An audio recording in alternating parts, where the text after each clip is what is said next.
Hello, everyone. Welcome back to another episode of the Progressive World, where we talk about everything and anything related to the progressive world. So, as always, I'm joined by my co-host Sam, and we hope that you're having a semi-decent day. So, Sam, if you're doing good, everything good with you, should I start with Yeah, sure. should I give a quick overview of the rundown? So today's show Yeah, is I a bit think that would be a good shorter idea. since it's our second show for this week, but we're hoping to even do a third one on Sunday, hopefully. But yeah, so our first story would be actually on viewer comments. So a few weeks ago, we read, this tweet by Bernie Sanders talking about how there's no maternity leave in the United States, paid maternity leave, and a few commenters left some information. So you just wanted to revisit that story. Then we're going to move on to the UK, where Keir Starmer, the UK Labour leader, has managed to again piss off some people, it seems. Sam is going to tell us what that's all about. Then Jimmy Dore hosted Aaron Maté. They talked about BBC retracting some of its claims from one of its Syria documentaries. And then they also have a little, let's say Aaron Maté pushes back on one narrative put forward by Jimmy Dore. Nothing too major, but we'll talk about that too. Then Sam is going to talk a little bit about some of the speeches that have been going on at the UN, especially, I think, by the US, by Biden and Iran, and talk about this video that Ben Norton did. This will be in a Progressive World online part. And then we're going to move on to Progressive Press and talk about the AOC and the squad. They kind of did something, it seems, for once when it comes to anything you can say. So this has to do with Israel and its Iron Dome, but it's really temporary and kind of postpones it. So we'll talk about that. And then finally, we're going to finish with some progressive tweets as always and have some fun. But yeah, Sam, shall we start? Yeah, of course. I'll love to. Okay, perfect. So yeah, let's start with the viewer comment. So a few weeks ago, we talked about this tweet, Bernie Sanders, where he wrote, "Is it acceptable to you that while two people own more wealth than the bottom 40% in this country, half of our people live paycheck to paycheck? Seniors are unable to hear or to see the world around them, and new moms are guaranteed zero paid days to spend with their baby." So that's what kind of caught our attention. And I told Sam, I was like, I'm pretty sure there's no paid maternity leave in the US. And you were like, I think you were a bit hesitant, but or you hadn't really thought about how that's the No, case. I just thought it would probably differ on some states because I would imagine New York or East Coast and West Coast are somewhat more progressive on some issues, although or Vermont or Rhode Island, that type of place. Yeah. So I mean, there seem to be. I looked into a little bit, but starting kind of with the comments left by some of our commenters. So there seemed to be a little bit of nuance, but I don't even think it's as good as you imagine, based on what I've Mm. read. So a few Yeah, of yeah, it them, seems so. yeah. So KCN wrote that federal employees get 4 months of paid maternity leave as of last year. So that's a bit of good news, but only federal employees. Then Enlier Cheats wrote that some very few employers offer Family Medical Leave Act. There is no mandated leave for any medical reason. And then someone wrote the FMLA is a federal law. So yes, there is mandated leave for certain reasons. The big problem is there's unpaid leave. So yes, maternity leave in the United States is regulated by US labor law. So I just got this from Google. The Family and Medical Leave Act of 93 requires 12 weeks of unpaid leave annually for mothers of newborn or newly adopted children if they work for a company with 50 or more employees. So there is a federal law that requires people to get maternity leave, but all this law does is really protect the person's job. They don't get paid. And Rob Turner also Yeah, wrote that, something. yeah, No, go ahead. Sorry, go ahead. yeah, just the I'll last ask after. comment and I'll give it to you. And then I also found I have a little bit of information globally about maternity leave. And Rob Turner wrote that no maternity leave in US, you have to use vacation and it's expensive to have a baby in hospital. Yeah, so it seems like there is maternity leave, but it's unpaid maternity leave. Yeah, so that's thank you for I wa- keeping the uh, job, but yeah, go ahead. I wondered if, I mean, because I know in the US and as in some other countries, health insurance is connected to your employment, does that health insurance in, like if you have a relatively, let's say, good job, does that health insurance covers and like I don't know if pregnancy does count as a medical emergency, or I don't know how Oh, they classify the these things. cost of So it. You mean the cost of having a baby, like going to the not just hospital and all that?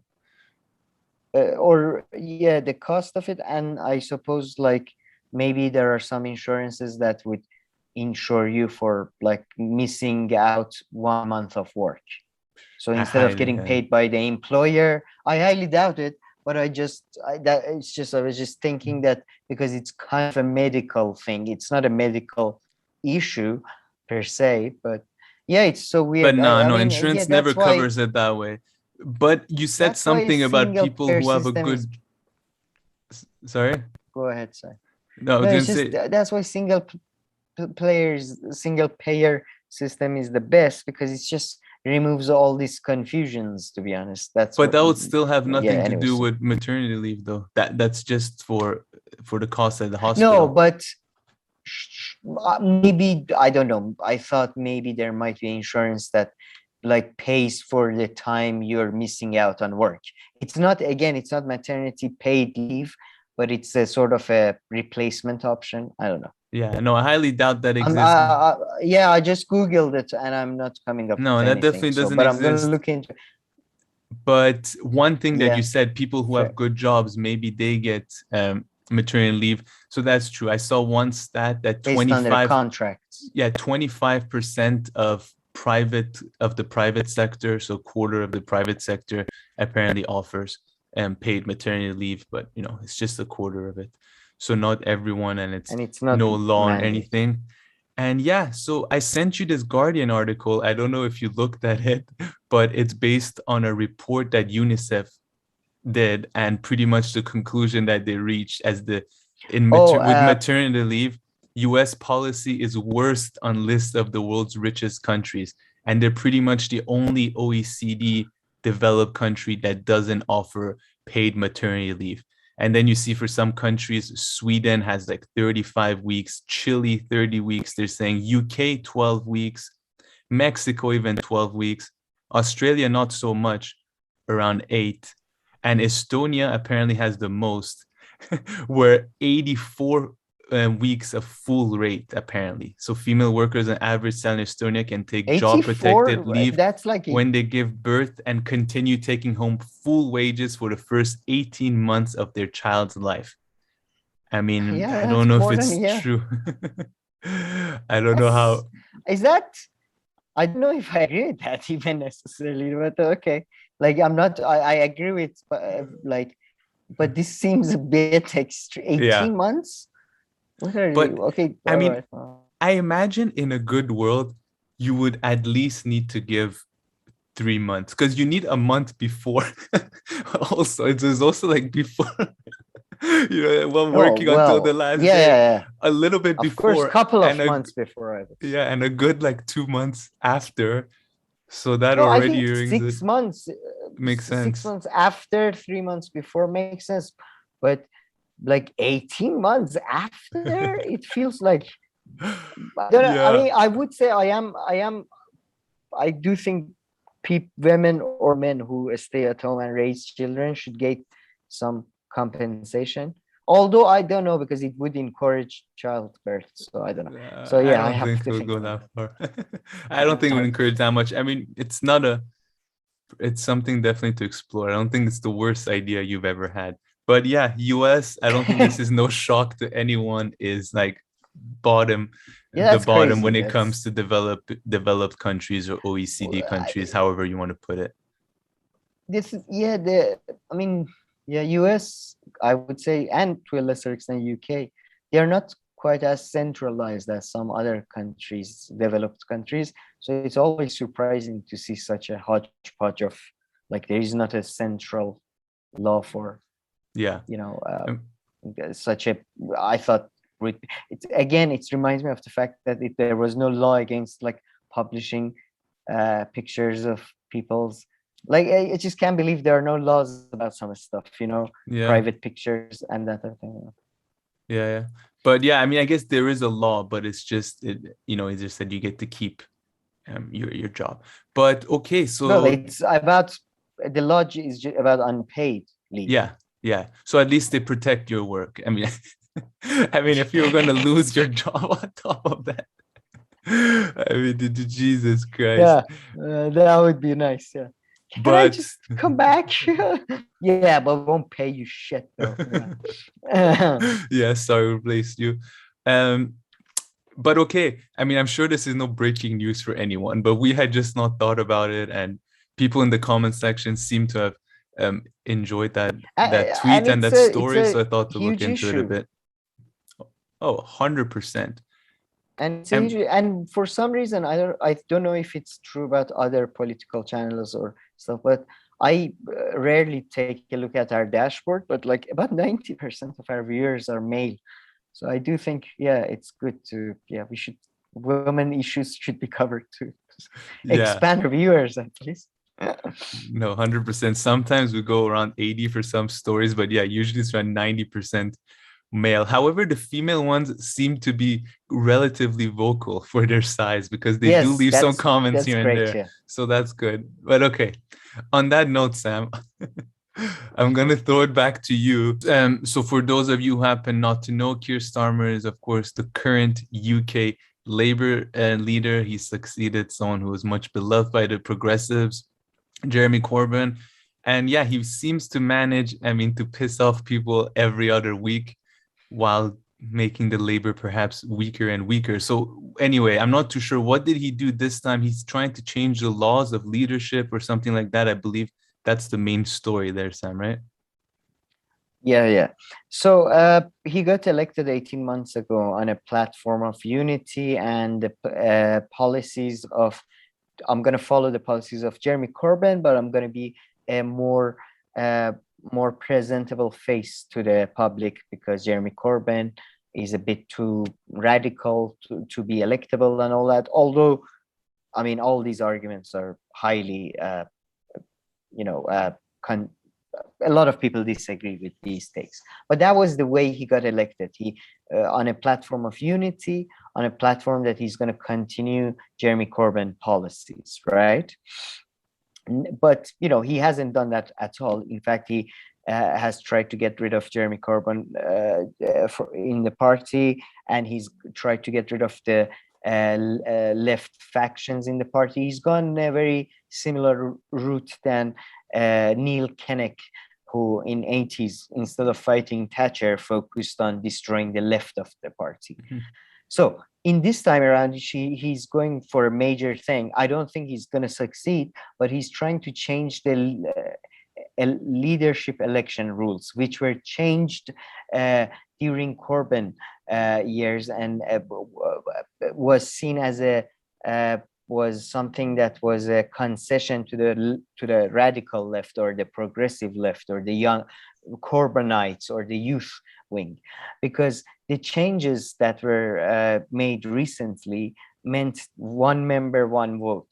So if you're a Labour Party member, your vote has the same value as the Labour MP in the parliament. Wow. Okay. For voting, for choosing the leader.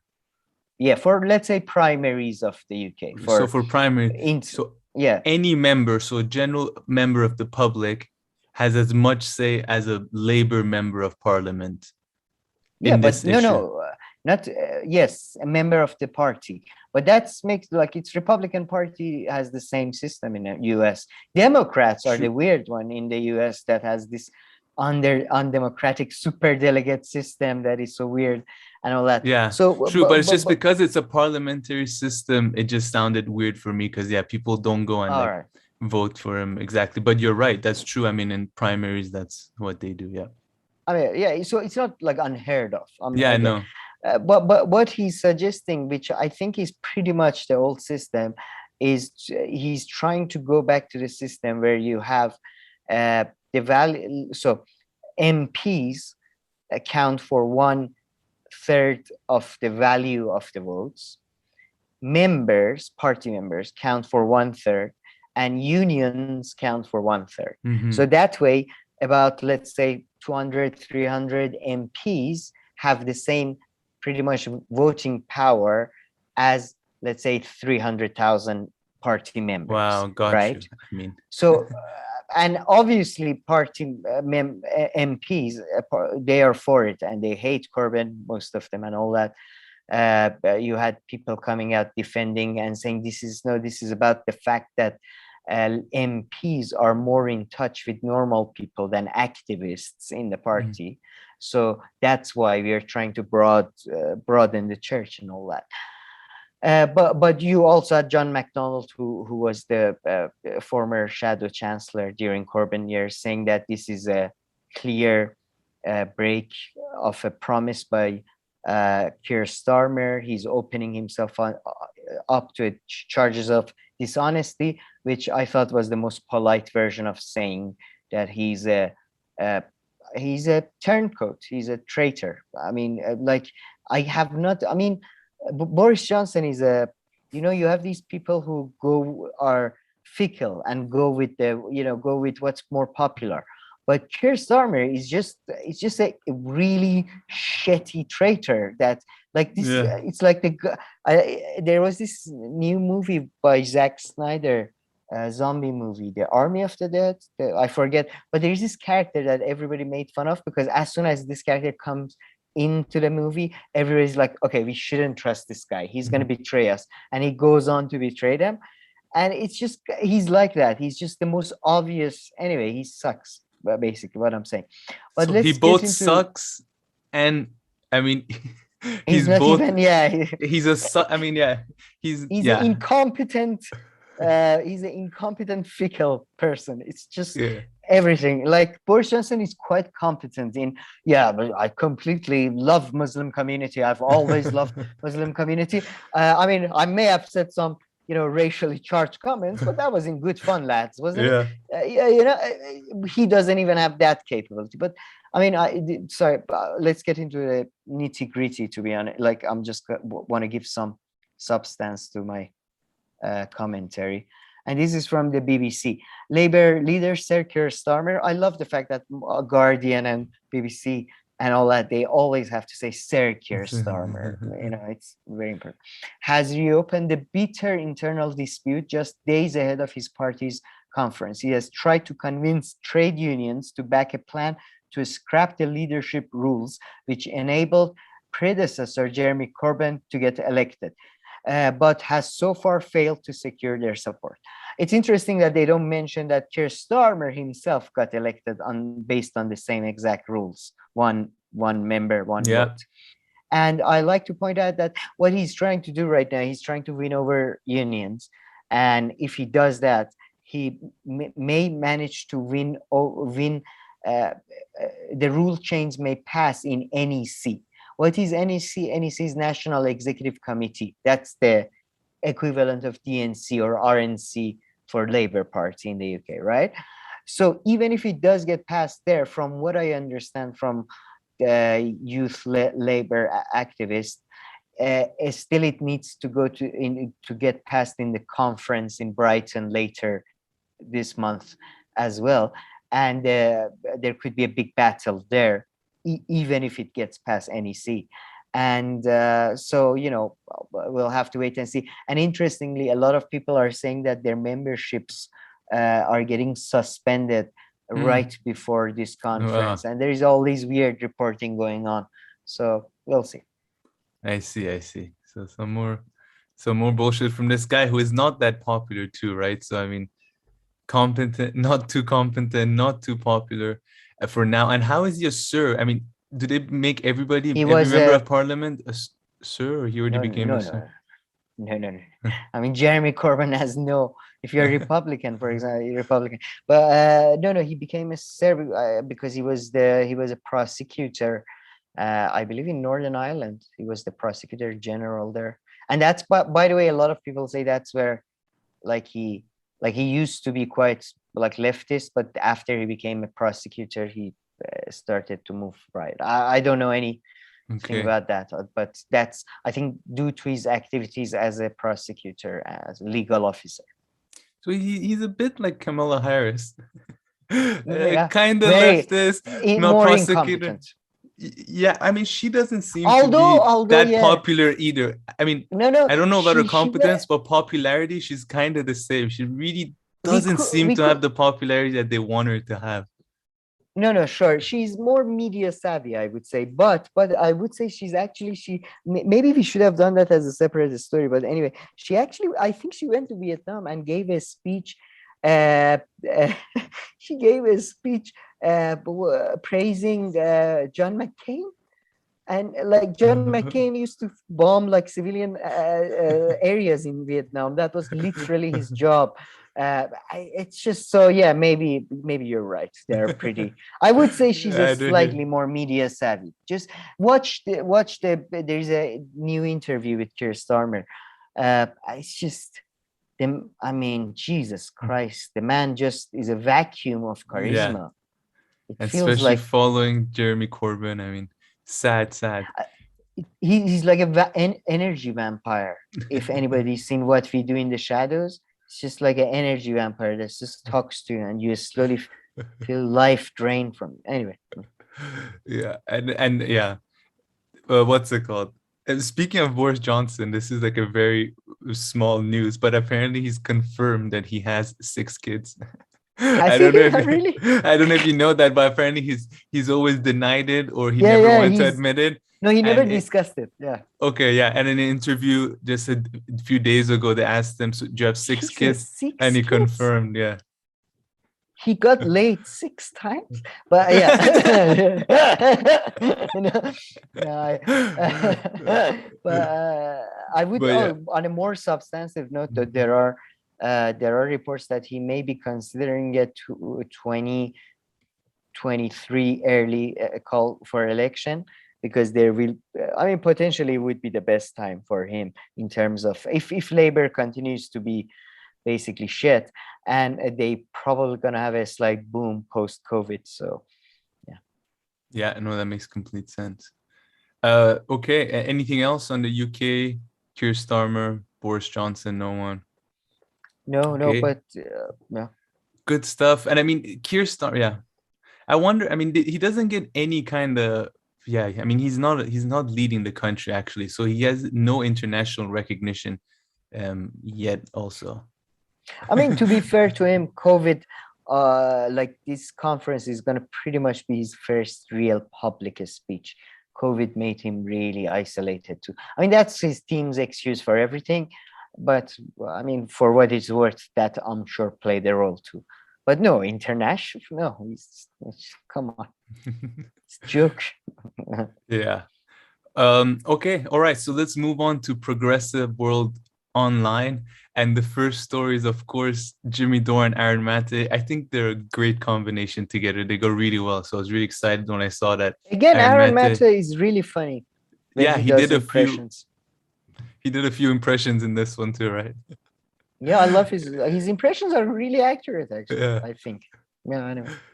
No, and it was to discuss. So pretty much the Daily Mail has reported that the BBC has Daily Mail. I love that. Yeah. It's just, yeah. Yeah, that part of the story is funny, but well, it is what it Daily is. Mail, for anybody who doesn't know, is like the shittiest and most disgusting newspaper. I mean, from taking pictures of people's underwear to, tapping their phones and lies. But because they hate the establishment, they're thuggish and Trumpish. So they hate the establishment so much. So they tend to publish a lot about royal family and leaders. Basically, they tend to do that a lot. So sorry, go ahead. Yeah, no, yeah, that's the kind of stuff that they do. But here they reported that the BBC has admitted that a Radio 4 documentary on an alleged chemical weapon attack in Syria contained serious inaccuracies. So this is the story that, of course, Aaron Maté has been working on. He's written a bunch of articles, and the Daily Mail, and the reason the Daily Mail is involved here is because Peter Hitchens, Christopher Hitchens' brother, I believe is the main person, one of the main people who wrote to one of BBC's committees or something. So he complained about some of the They, inaccuracies. And in UK, they have a special body called Ofcom that regulates media activity. UK is, beside the slander and libel laws that are more rigid in the UK compared to US, media regulatory bodies are slightly more rigid too.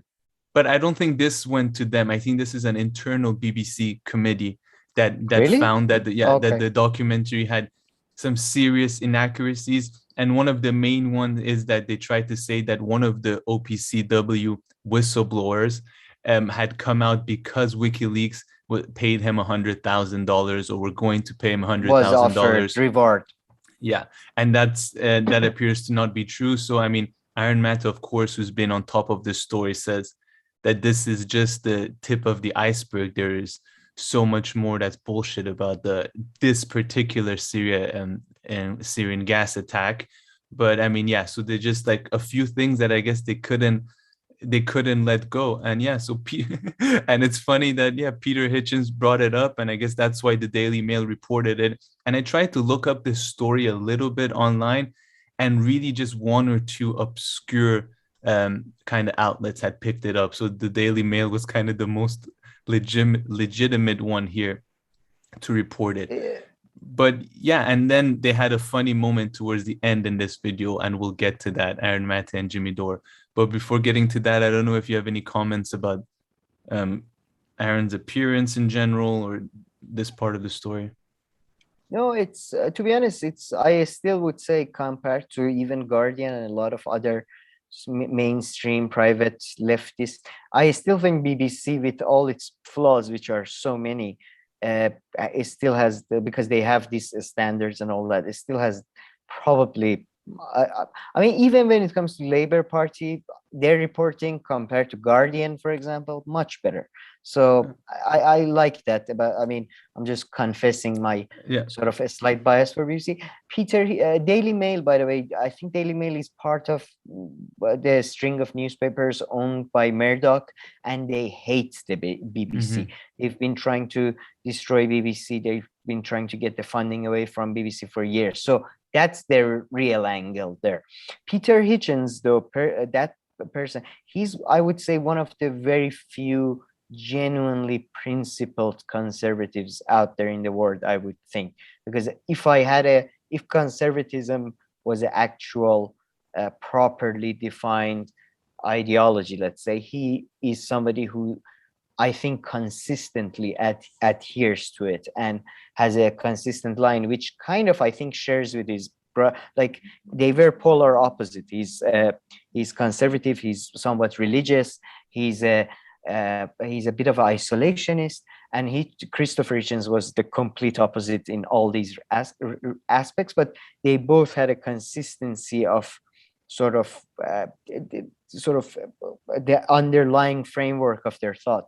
So yeah, I think it's like I like to listen to him, even though I pretty much agree with 90% of the things he says. And I'm glad that like people like him are few people who have the sort of clout to be able to stand up for these things. So I'm glad he did that and managed to get the BBC to basically admit that they're wrong. But I would say I listened to the BBC podcast about the issue. The BBC podcast, they don't come out and outright lie so much like the one you mentioned and the one that got them into trouble. It's just your usual, media tricks of lie by omission. Yes, and framing the story in a way that and insinuating, implying a lot of shit. So yeah, that's probably like why they like don't admit their faults on the other things, because yeah, and that is real. That is the important kind of fake news, if you ask me. That's what really fake news is, which is a bit different. But I don't want to open that whole box right now. Yeah, I think everything is propaganda, and so it's just if you're not open about it, if you're not up front about it, then that's where I have a problem with it, because I think everything is genuinely like you can't tell a story without omitting some facts, and that's gonna definitely affect the narrative, all that. So yeah, but they're not upfront about it. They keep, saying we are unbiased. That's the problem. Yeah, that's a very good point. Unlike us, and we're we're very upfront about our biases, I must say. But that was a very good point. I just wanted to come back something you said about BBC. And yeah, BBC's definitely far from being the worst. I mean, let's say if you spend your whole day, okay, if you read CNN, fine. But if you watch CNN the whole day, you will not come away with anything. But I mean, if you go and consume BBC and read, you'll get some stuff for sure. But even if you watch just the just their I TV mean, no, channel throughout the day, I you'll was, come across you'll come across some decent stuff, if you ask me. I think CNN and just American news outlets, I'm sorry, but it's just they are on a whole different level of being bad Yeah, I mean that's what I was compared saying. to like BBC. Yeah, I was comparing BBC more to Guardian, DW, France 24, that type of thing, or like Independence, the Telegraph. Like I was thinking of it in the British, and like CNN and stuff. That's quite that's circus. That's circus. That's all it is. That's just for entertainment, literally circus and bread. That's all it is. Yeah, and that's why you can literally put CNN in any room in any background, because I mean, the it's like a graphics. wallpaper. It's like, it's just It's the graphics are so similar to like children programmings with the bright colors and that. Yeah. Sadly, BBC is going that way, but I mean, slowly. you know how you watch a sitcom, and if it's really not a good sitcom, it's just a normal one, you shouldn't really get tired because it's just so like it just go. CNN is like that. I mean, you can watch it the whole day and It's like you will white never noise. get tired. Yeah. It's like your Well, brain I was can't. never working. I get really angry I get That's so pissed different. off. Yeah. But I think a slightly older people, they can just, it's just like white noise. Yeah, it's like radio in a car, old. Yeah. You just leave it. And they also cover the same story, but just with a different cast every hour. So you can also you know exactly what they're talking about. So it's just so easy to follow. Okay, this is the story of the day. First, he's gonna talk about it, then this person with their cast of 8 panelists. Of course, there has to be like a mini bus of panelists. For some reason, you would hate to be one of those panelists because they'll cut you off after 10 seconds. Each panelist gets like 30 seconds, and then that's it. There's no coming back. Yeah, no, I love question time. I must say, in UK, that's a fun one. They have like 6 or 5 panelists, but no, the CNN and stuff. It's just the whole. It's like, whose line is it anyway? It's a joke. The whole thing is a joke. It's a circus. But okay. But and by the way, I would say if they do invite me, though, I would just go. Like 100%. I would not boycott. I would not. What do they say? I would not hesitate for a second. Yeah. Well, 2 things could happen to you. This was really funny, actually. You just reminded me of this. Jimmy Dore showed this clip of Sky News, and Sky News, I mean, they belong to Robert Murdoch, right? They're the Fox. And then they invited, then they invited this former UK politician ambassador to talk about the Syria thing, and he's not giving their narrative, and the lady cuts him off in the most obvious way, and it's like, okay, let's move on. Sorry, we don't have that much time. So either that's gonna happen to you if you go on it, or if you're on one of those panels, you better choose your words wisely, because you get one sentence, 3 seconds, they're not coming back to you. They never do a full. They just do like one round, and that's it. Okay, next cast. They're out. But okay, and then at the end there was Aaron Maté pushed back on one of Jimmy Dore's kind of takes, because they started talking about democracy now, and they showed this clip of Amy Goodman kind of explaining why they don't cover both the Russiagate thing or also the Syria thing, and she just kind of gives this half answer. And Aaron Maté she clearly she gives a politician answer. She Yeah. dodges the question. Yeah, that's even better put. So she dodges the answer, and then Aaron Maté and Jimmy Dore are discussing this, and Aaron Maté is like, I've worked there for 10 years and stuff. I still read it. He doesn't say I care about them. But then Jimmy Dore says, like, yeah, I mean, I don't know why their takes are so bad on this issue, or like have become so bad. All you have to do is probably follow the money, and there's a donor somewhere that would explain that. And here Aaron Maté says, like, yeah, I know we've talked about this a few times, and I disagree here. And he says that I think they have more integrity than that. And this is something he spoke about with Glenn Greenwald about this. And he thinks that, they've just kind of internalized, for one reason or another, some of the establishment's narratives, especially around Russiagate and parts of the Syria war. And it's more that than them, and he points out, he's like, they've been well funded if you go way back. And he's like, they deserve it because they have been a great show. But yeah, that's kind of, he has a little bit of a different take. And I think this is a relevant take too, because we also always say that TYT, is it the funding that made them shitty like this, that 20 million? I don't know if it's that, or maybe just like Glenn said, that Russiagate broke their brains or something. Yeah. Two things. First of all, I don't like to talk about people's like politicians, maybe, but I don't know if Democracy Now! People have integrity. Well, Aaron Maté knows them personally, though. It's different. No. Or question. No, I just don't like other people. Like, we want to talk why democracy. Like, the issue is why Democracy Now! Doesn't cover these topics, right? Or doesn't cover them in the way that the left progressive people. To. Yeah, exactly.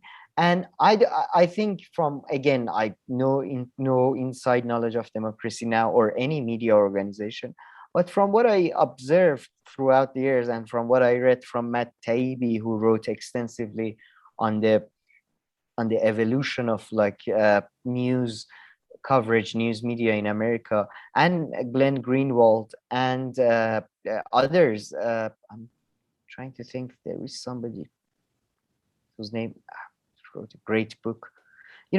Anyway, based on these books and observations I read, it does seem that no, I don't think it's the funding. I think it's more they have different priorities, probably. Again, it's not that Trump broke their brain necessarily, or, well, that's what I feel. That's what I mean, that's my view. But for them, it's like, this story is not half as important as you guys think it is.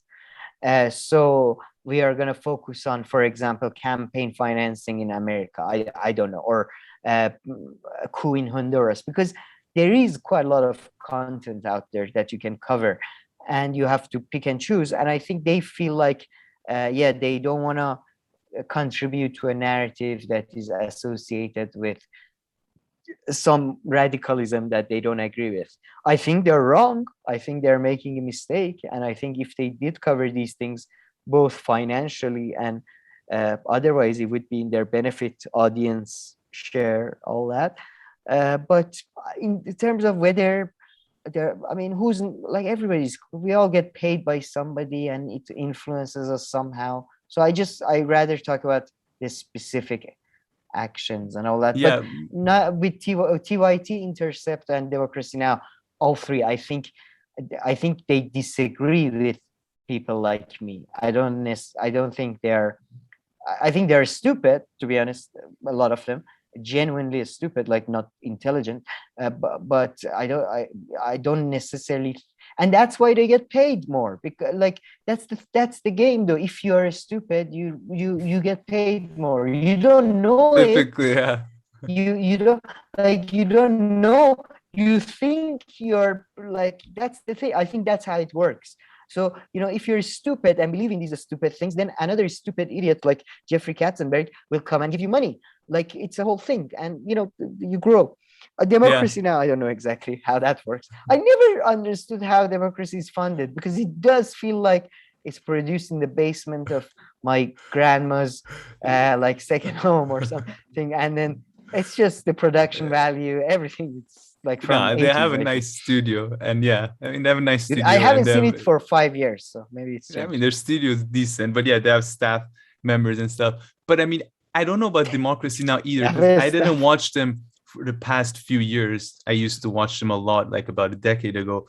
But TYT, for instance, definitely cared about Russiagate. They just believed the Russiagate narrative and fell on the other side. Because you're kind of saying that maybe some of these issues they don't care a lot, but Russiagate, like Democracy Now, Yeah. No, no, clearly democracy. cared. Sorry, No, TYT. Sorry, TYT I clearly would say cared. democracy now is in the more category of disagreement. TYT is more in the category of being stupid. I think TYT is just they've always been chasing what's hot, whether it was Britney Spears' personal pictures or Russiagate. So they're just idiots who follow what's hot. Okay, let's move on to our next story. And the UN General Assembly is going on right now, and of course, a bunch of world leaders have given speeches. But we're going to focus in this video mainly on the speech given by Joe Biden, which Ben Norton also put out a 1 hour video dissecting, and also the Iranian president. I believe, is it the Iranian president who gave the talk? It's always the president, right? So Yeah, Iranian president talked, Saudi king talked. We're going to discuss these two, and there was some other things that I'll talk about. okay, so the floor is yours. Go ahead. Oh, shall I? Okay. So let me start with the I'm going to start with the tiniest stuff and then move on to the bigger thing. So with the Saudi king, you had a interesting talk by the Saudi king. He said he referred to Iran as a neighboring country, saying that he wants peaceful and prosperous relations with Iran. Although he did, it was a vague comment, but he said he supports him or his country. They support negotiations to prevent Iran from getting nuclear weapons, which in a way is a move to move a conciliatory move, considering their previous stance that any like negotiations are probably useless. But I 100%. like to yeah, but I like to point out this was the king of Saudi Arabia, and the king has been viewed on the issues of Iran and Palestine as a bit more uh, soft than MBS, it seems. Well, that's been the narrative that's been told. For example, he stood up for the Palestinian rights in the Egyptian conference, I think a year ago, while MBS was sort of engineering the Abraham Accords with others in the background. So, who knows? Maybe he's just gone off the rail this time. But but it was a He's an hopeful old horse, and man. he's an old man with he's been in mental decline for many years. I believe he's had a stroke a couple of times. But Iran has been negotiating with Saudi Arabia and Iraq for a while now. The negotiations been getting more serious and all that.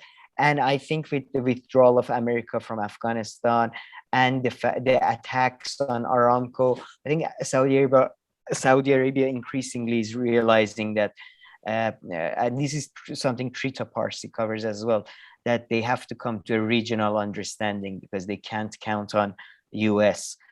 Something which the theme of not being able to count on US is something which we come back again in this segment. So that was the Saudi thing. Iranian side, this speech by Iranian president was your usual run-of-the-mill speech by any president, and Iranians, we are open to negotiations, but it's responsible and let's all be good and all that. More importantly, though, the Iranian president didn't go there. He gave a virtual speech. Iranian foreign minister went there and he met with Hossein Amir Abdullahian is his name. He met with Joseph Borrell, the person responsible for EU's foreign policy, which I have no idea what his job is. Is he like EU foreign minister? But like who has the anyways? But anyway, he described Raisi, the Iranian president, as a pragmatist, the European guy, the Joseph Borrell. So this is a good sign when Europeans are describing you as a as a pragmatist. Republic of Ireland also, the foreign minister of Republican Ireland, after meeting with the Iranian foreign ministers, Simon Kavni, I'm not sure if I'm pronouncing that right. He said Iran has a clear uh, intent to return to negotiations. So another positive sign coming out of these things. So it does seem like that with I'm actually I think it's quite interesting because with Biden administration and Raisi administration, both US and Iran, it's been very rare in US and Iran that one party or one group or one faction controls most or all the levers of power.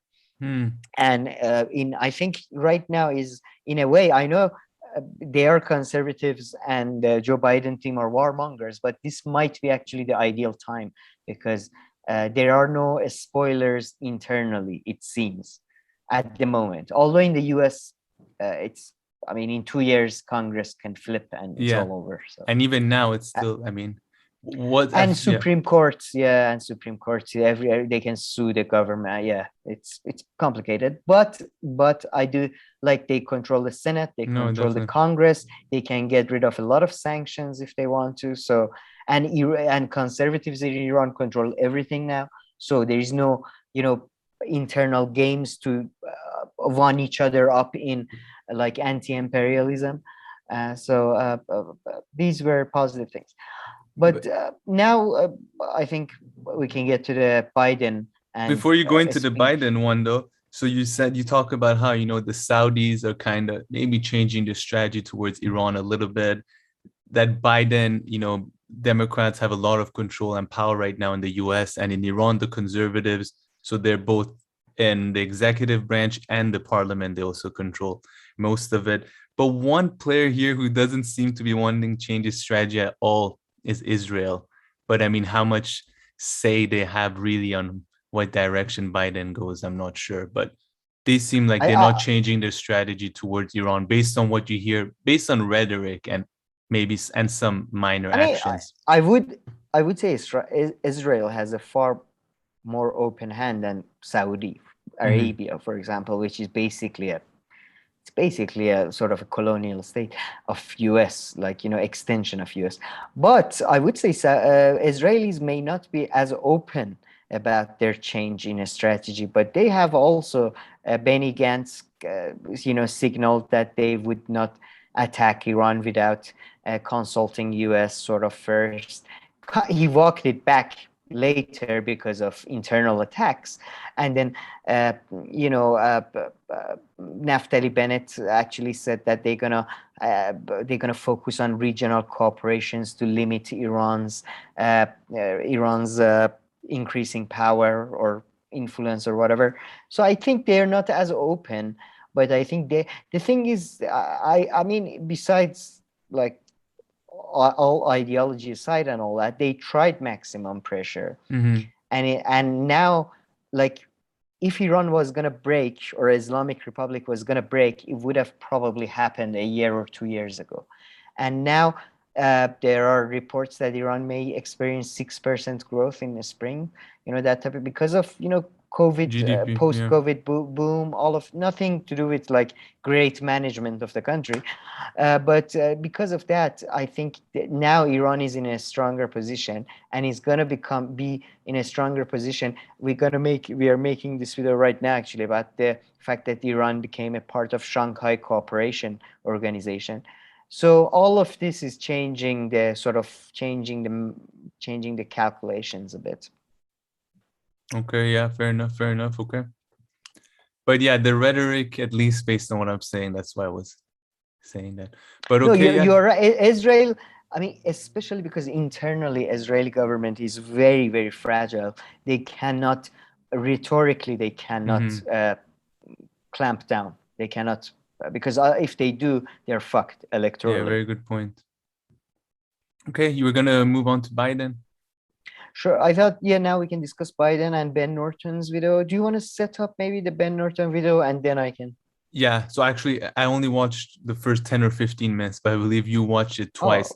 But yeah, Ben Norton just pretty much plays clips from Biden's 30-minute long speech. So he had a pretty long one, and he kind of breaks down the different parts that Biden is, of course, doesn't take a genius to see is lying in a lot of the stuff that he says. But yeah, you've watched it much more. So yeah, what's your take of Ben Norton's video or just Biden's speech in general? Yeah, so Biden gave this speech at the UN, and it was your, I think, run-of-the-mill sort of presidential speech. But I think if you can read between the lines, you maybe can dissect some interesting things there. So first, I'm going to focus on this speech. Then I have some tiny constructive criticisms of Ben Norton's video. So I hope it's received in the intent that I have, which is I think it's not ill intent. But anyway, Biden's speech, I found a couple of things interesting. First of all, on a more sort of funny side, he goes on, I think 3 times, he says that this is following the AUKUS deal, a deal which gave nuclear-powered submarines to Australia, which some see as escalation of a Cold War with China. Specifically, Chinese sees it that way and have expressed their views that way. So he says 3 times that we are not trying to move towards a Cold War sort of framework. We are not a Cold War mentality. He says it 3 times that that's not our aim, the whole Cold War thing. And it does feel like I mean, this is just, it feels like somebody who cheated and is just, like, it reminded me so much of Bill Clinton's, I did not have sexual relations with that woman.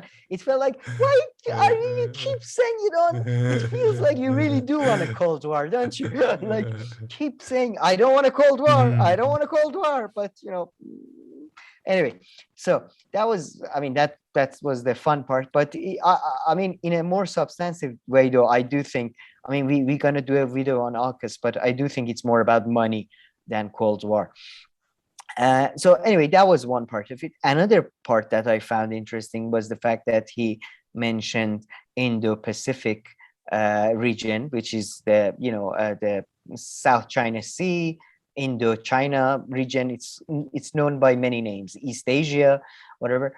And he mentioned Ethiopia and Yemen, sort of North Africa region, so which a lot of analysts have been saying that we're going to see something very similar to a scramble for Africa with empires.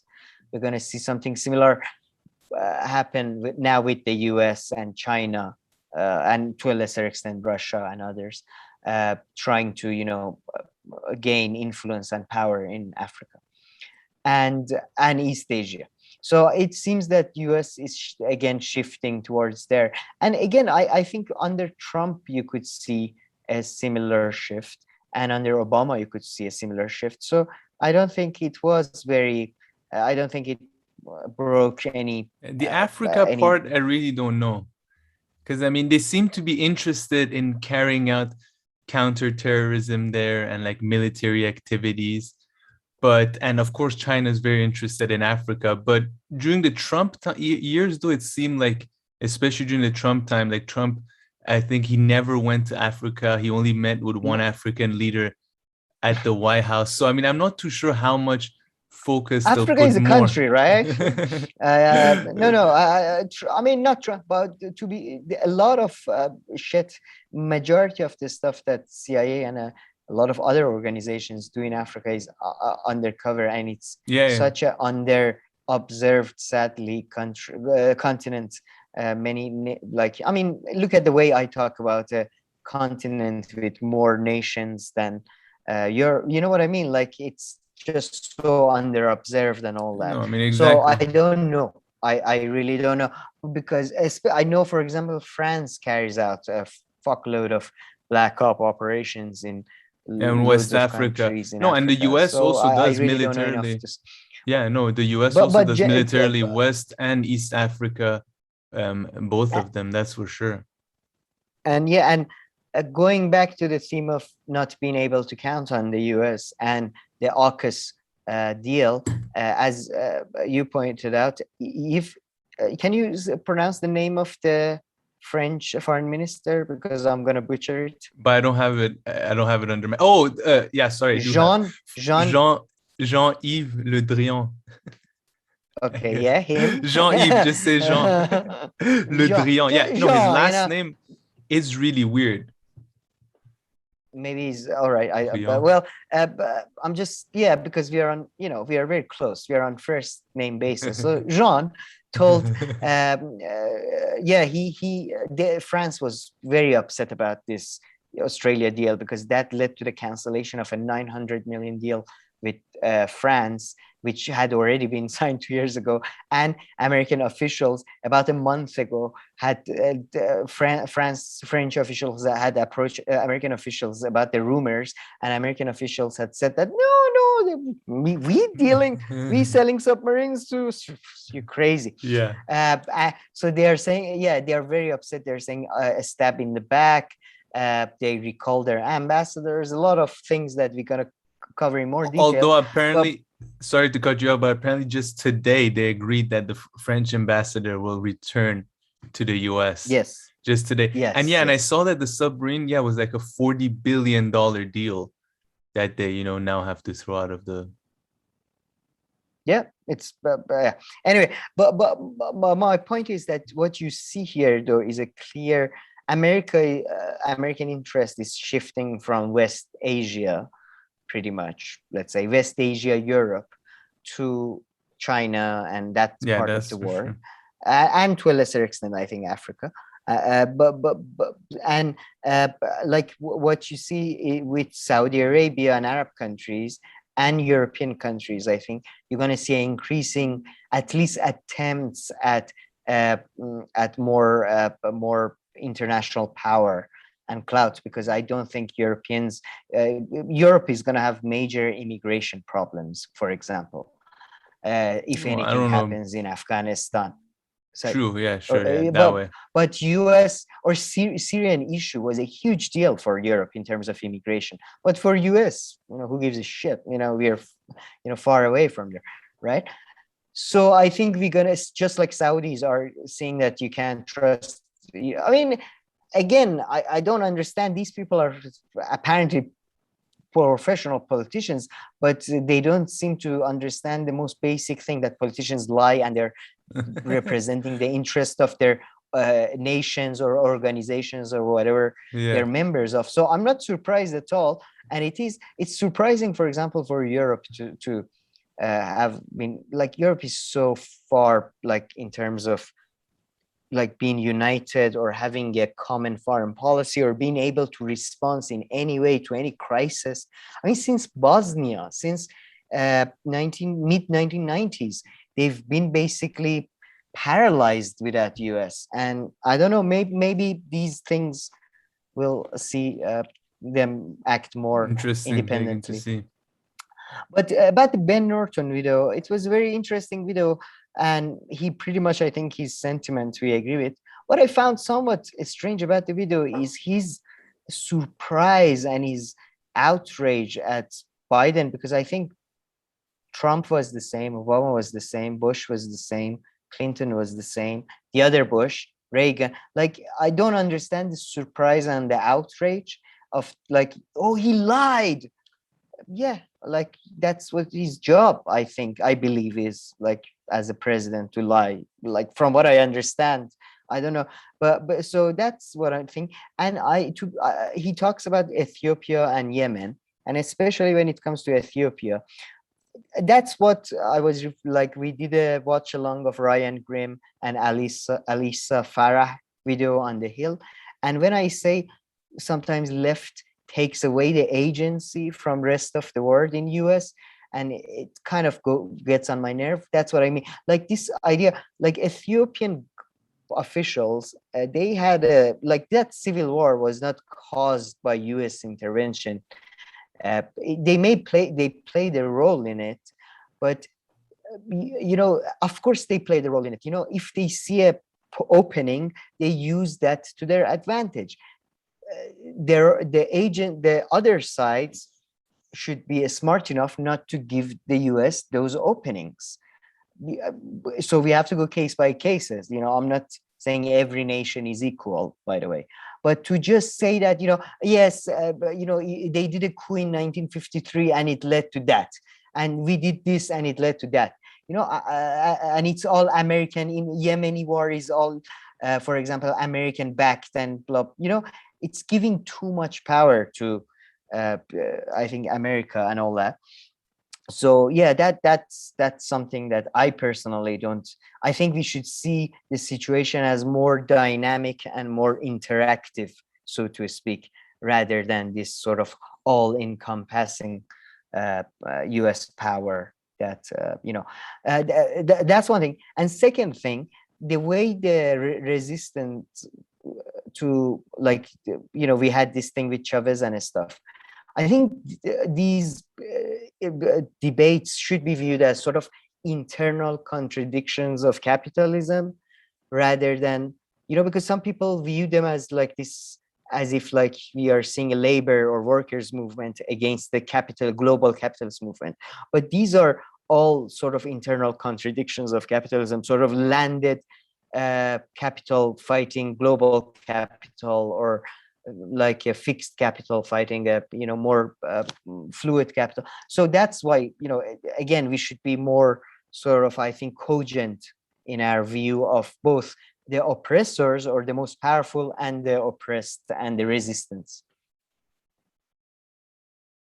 Yeah, Sorry no, and to I mean, bore you no, to death. not at all, not at all. Sorry, I just had to close the door. I had a little issue. Not at all. That's why I had myself on mute. Yeah, too bad I didn't get to like the Ethiopia part of Ben Norton and him talking about that, because I definitely agree there that that's perhaps a conflict that doesn't have so much to do directly, it seems, at least from the outside. There are many with the US.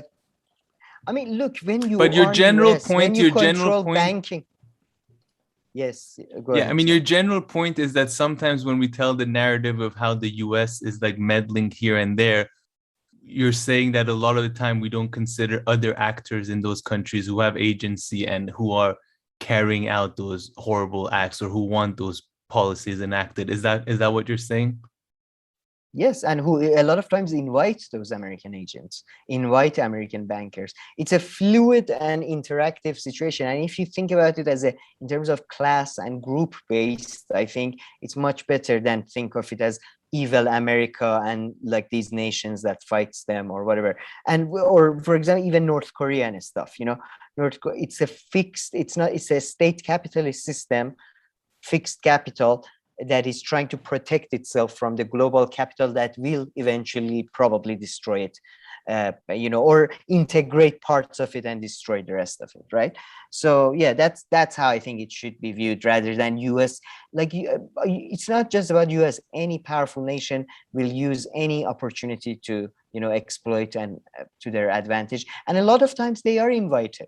They are like groups by invite segments, them. Yeah, by segment. Yeah. But that's the thing. That's, I mean, why for instance, like people are inviting the US to attack Iran right now, like some segments exactly. of Iranian, some nut jobs. And they are a significant number of people in Iran. So you can't just, dismiss, like, it's like you can't dismiss those, just as you can dismiss Taliban as part of Afghanistan. You can't dismiss these American loving sort of fascists sometimes that invite America in, as they are part of the country as well. They are people or Republicans who like Trump. I mean, yes, they're Americans. No, I was just saying, yeah. The specific thing that you referred to, you have specific parties in many countries inviting foreign intervention. You could say that because they're in the pockets of the things, but sure, but that's how it works. So I think it's not just it's this whole good and bad, evil, lie, truth, all that. I just hope we put those aside and just focus on and I mean, I think sometimes it happens, especially in the left, because I'm not even talking about the Ben Norton video because I've barely watched it. Generally, but just in general, because we want to point out the horrendous things that the US does, we just seem to like a little bit romanticize or glorify like its victims or countries that are on the other side of it, even though but it's just hard, like sometimes you try to like because you want to like counter what the US is saying about Syria, you end up like defending Assad in a way that perhaps you wouldn't It's even want to. It's just sometimes I think maybe you're put in that defensive position, but yeah, you kind of make those countries that are on the other side seem like, oh, everything's perfect, and if it wasn't for like the US doing this, it would have been good. no, I think sadly it's very hard to. It's the real world is so complex, and as we said it a few times, I think all humans are victims and criminals at the same time in a way, and all political systems, all that. So it's extremely hard to have a cogent analysis because it basically leads to the kind of like nihilism and everybody sucks. But you can, yeah, you have to do a, yeah, yeah. I know what you mean though. Yeah. Because one side is so much more overwhelmingly in power, it makes sense that majority of the criticism is focused on that side rather than the other. Makes sense. Fair enough. Yeah, no, for sure. But then, yeah, so like the few minutes I heard of the Biden speech is so funny. He started like listing like problematic countries, and I think he listed Cuba, and it's like so tiring. Cuba, like seriously, can you not move on from this one as well? Well, that dangerous island causing menace. I watch every night. I wake up in the middle of the night. Fucking Cuba. But it was funny. There was a part where he listed a bunch of countries, and I'm pretty sure he didn't say Iran. I wanted to go back and hear it, but I didn't hear Iran. But maybe he had it in there. Maybe but he yeah, forgot. Anything else? So these are the UN General Assembly speeches. I'm guessing it's going on all the way until Friday. I'm looking into details of some of the other speeches to see if anything is worth doing a deep dive or something. I'll hopefully. I don't know. Usually there isn't, but so it's usually it's like the marketing conference, They come. We all love good things and hate bad things like war. Don't you agree? Yes, you agree. You all agree. Okay, great. Let's go home. Some gem moments come out though. I believe. Oh, Gaddafi. When Gaddafi was around. Yeah. And I think Netanyahu has done some funny. Did Netanyahu pull out some of his charms? Some of his charms. Some of his charts. Yeah, the chart was there, right? He brought a drawing of a bomb. He brought a drawing of a bomb that was it was like a Looney Tunes cartoon. The bomb was like filling up, and then I remember. That's one of the biggest jokes I've seen. But yeah, he was just stupid. Gaddafi was a performer. He was 4-hour speech. He would tear shit up, suddenly throw in a sword.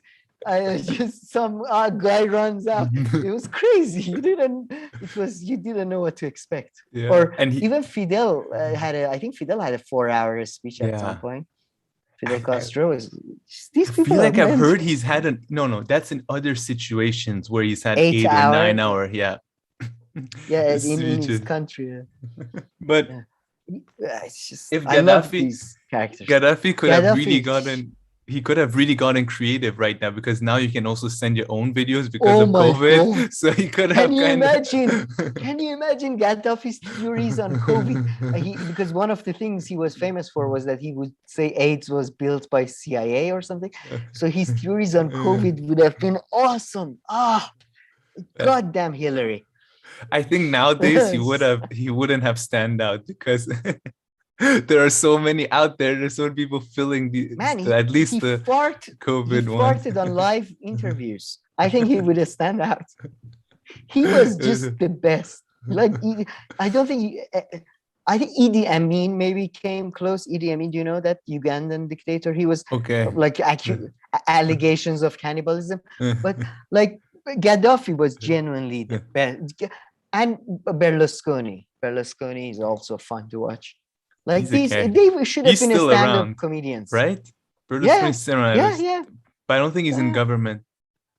No, I'm not mistaken. But he was welcoming his government at some point, as they were saying Trump is such a bad man to women, and then this pretty much confirmed child rapist. Anyways, but yeah, Yeah. no, I miss Gaddafi. I think Gaddafi was a unique sort of. He should have gone to a stand-up. His talents were wasted in Well, military. apparently he got, I don't know if he got stand-up comedians flown in to perform for him, but he got American performers like singers and stuff flown in to Oh, really? perform for him. So yeah. So he was probably a big Perfect. fan of stand-up comedy too. But okay. Yeah, you don't It's remember the crazy. story? There was like the big singer like Nelly Furtado when the Libyan crisis happened, like she was saying she's gonna You're return her kidding. money or something. I was like, take it easy, listen. Back then he was good. You got the good money. Just I, because the US is against him now, don't worry. You had the good money. Don't return your money. I mean, look, whenever And you get money from a state official, it's probably dirty money. yeah. But then but I would say I remember him going to Italy and trying to convince 40 like hot Italian models to convert to Islam by giving them Uh, a lecture on court. It's just the shit he did was just uh, like love the motherfucker. but Yeah. okay, let's move on before we get into trouble. Anything else with this No, story? nothing. Okay. So let's move on to our last story before we do our beloved progressive tweets section. So I didn't see much coverage for this, and I guess because I mean the leftist circle. So I don't know if any leftists um, really covered this, but it's really not that big of a deal in a way because, well, the squad and AOC for once, apparently it's them. It's kind of anonymous, but they believe, based on what I read, it's the progressive side of the party. They push back. So there's this US not infrastructure bill, sorry, budget bill. And within that budget bill, there was $1 billion for Israel's Iron Dome. And apparently, the squad and AOC said that we were not signed this budget bill unless you remove the 1 billion. So apparently, as the story goes, they managed to pressure other members of Congress to remove it. But other members of Congress were quick to come out to say that they're just going to pass a separate bill in the coming days, right?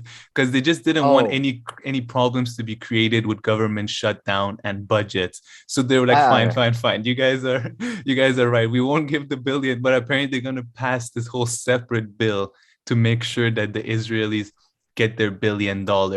So AOC and the squad, I mean, AOC did come out and put out a couple of, you remember, like tweets and stuff about Palestine and Israel conflict. And I mean, sure, you did something for once, but it was a kind of an easy one for them, at least I find, because Rashida Tlaib, she's like Palestine, she has a Palestinian background. well, And I you mean, just there's, said they didn't. sorry? Well, they really didn't, though. The next day it's going to be. I don't know if it's the next day, but very soon. And I'm also going to read a few lines from this article by Okay. by Jerusalem Post, which make AOC and stuff seem much more powerful than they are. But yeah, in the coming days, that's what they're saying. And of course, there'll be enough support in Congress or Senate. There'll be enough Republicans and Democrats to apparently pass that. So it's not much of an issue. No, but I'm saying they were also pushing back during the last conflict. You know, they put out some tweets and a few statements, the squad, you know, between Israel and Palestine. And like I said, I mean, I it's a just low don't. hanging fruit for them. I No, mean, yeah, okay. I don't subscribe to the idea that posting counts as a activity. I Okay, mean, then if that way I'm a goddamn social warrior at this point. I've listen, made like what 200 videos. you know, I should. I'm a Viking. That's what I'm I not am. saying it counts as much as an action, but given their level of utility, it seems, and usefulness, No, no, you no. like you sure you give them this. But yeah, however, this article is so funny. So I'll just show you this article make like AOC and the squad seem. Do you want to say something? It's like a book. When you find out the only good thing with that book you can do is put it under a table to just adjust that table. It's like that's all the utility they have, man. What do you want? Anyway, go At ahead. least, at least. But yeah, this Jerusalem Post article is so funny. So it's kind of long. It's supposed to be an analysis, but I mean, I wish the AOC and the squad and progressives were this way. So the headline, for instance, says that Iron Dome will be funded, but more squad trouble is on the way. And then the sub headline is Recent events should concern Israel of trouble with the squad, even as statements by Israel officials try to minimize the problem. And then towards the end, so it's a slightly 2 paragraphs going to read here.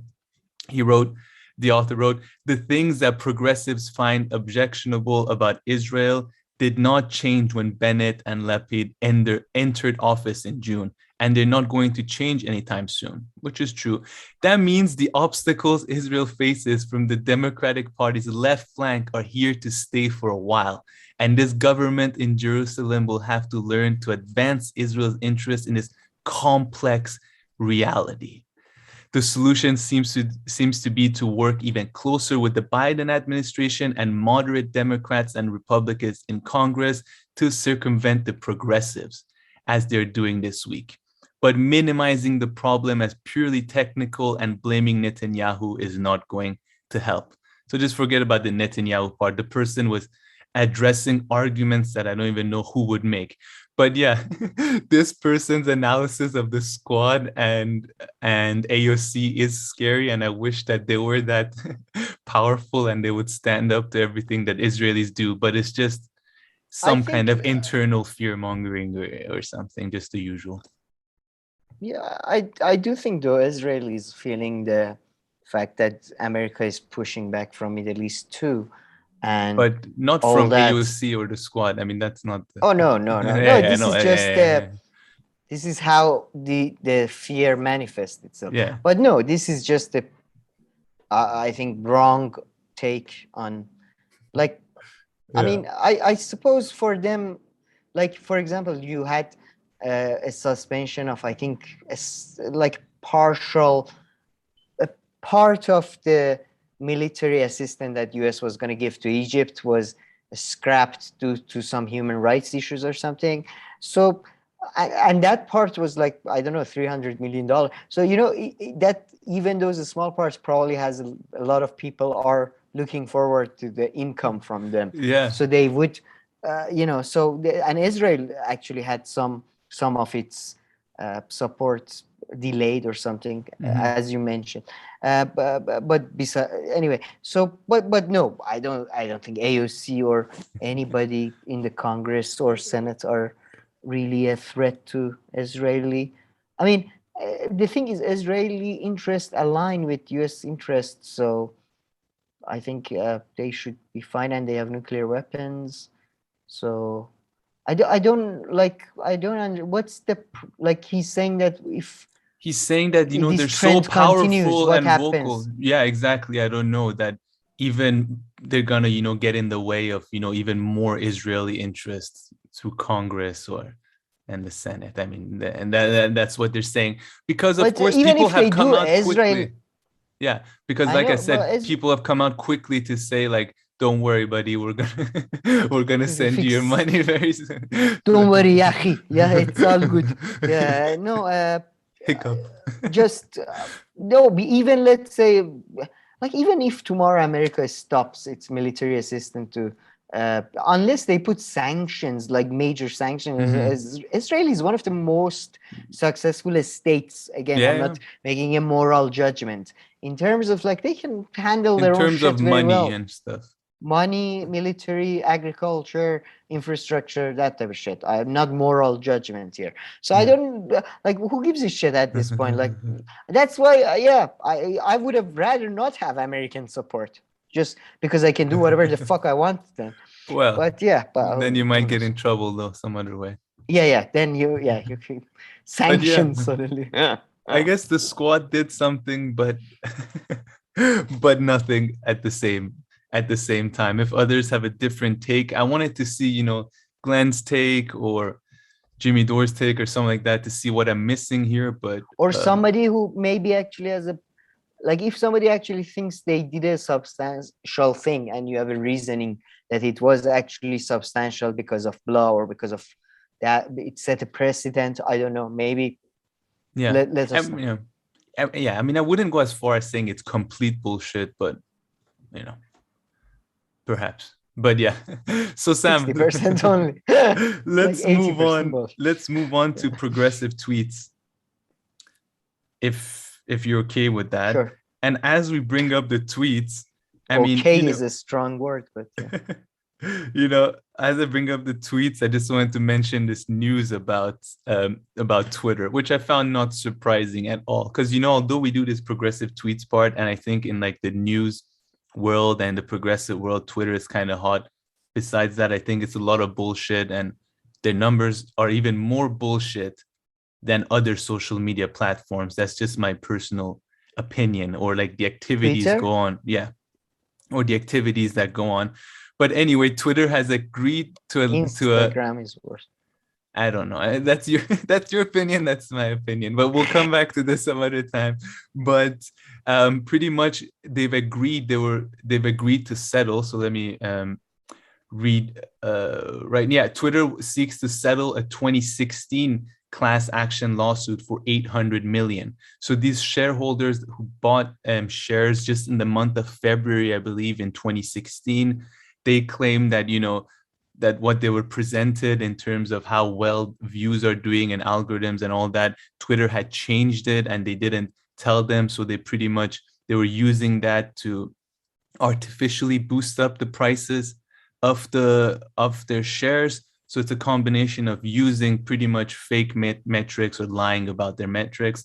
And yeah, so of course, Twitter doesn't seem, apparently there was a court date set, everything for it. And there was actually going to be, this is strange, there were going to be jurors panels and everything. But now they've pretty much agreed to settle for 800 million. But yeah, I found this to be the least surprising story of all time, given on my personal experience on Twitter. But putting that aside, let's have fun with some tweets. You ready? Sure. So the first tweet is, you probably don't know this person at all. He's just someone who works at one of the UN organizations that just happen to follow, and like not at a high level or anything. They just work in Afghanistan. But they tweeted that my first meeting with the Taliban today, so UN staff are meeting with Taliban in Afghanistan. Surprising, not surprising, not really. And they have indicated that they will not prevent our female staff working in Kabul. These are small but important steps in the right direction. So I want to say two things. At first, I was like, is this only for international staff? Because that doesn't surprise me at all. But if it's also for local Afghani female staff members, which it should be, because a lot of them are local. Yeah, I think it's just for the organization he works for, not even for all foreign staff of all foreign companies. Yeah. Just the organization he works. True. And he works, I mean, he works for the UN's migration organization, IOM. So yeah, right. But I wonder if it's their female staff. But one thing that's come out, so that was the one point that I wanted to make. The second point that came out, I mean, you don't have high expectations, and sometimes you hear things about the Taliban. They're like, the Taliban will have schools segregated by gender. I'm pretty sure like most countries, a lot of countries in that region have that too. But yeah, sure. However, apparently, doesn't make it right. No, it doesn't make it right. I'm just saying the way that sometimes it's pointed out is as if it's just them. But okay, your allies do the exact same thing in Saudi Arabia. Or Saudi Arabia, or the easiest example too. Iran is a weird one. Cities usually segregated, but in like provinces, it's not, because there's not enough teachers or there's not enough students. So just fuck it, let's just not segregate. Yeah. It's just, I love it. I think, if I'm not mistaken, the Taliban, I've heard, maybe they're also not segregating for primary or something. They are, okay. But this other piece of news was really shitty though. Let me just say this. No, there's a fight over women issues, and one day they said they're gonna segregate, then they backed away. Then it's a big fight right now. I see, but yeah, the other unfortunate thing I was gonna say though, really unfortunate, I guess this I thought maybe wouldn't happen, but so far apparently when the Taliban announced that everybody in secondary school can return to teaching, apparently they specified that it's only men. Return to class and teaching. So women, for now, based on what I understand, they're not allowed to take part in secondary school at all. Yeah, that led to a huge backlash, and then the next day they sort of walked it back, saying, no, we are trying to make the thing safe. But we'll see. Yeah.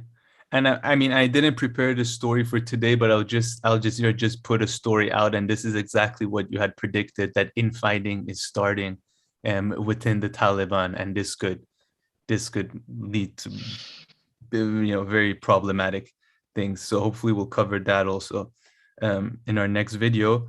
But yeah, Sam, let's move on to the next tweet. And here I surprisingly disagree with Aaron Maté a bit, if I understand his tweet properly.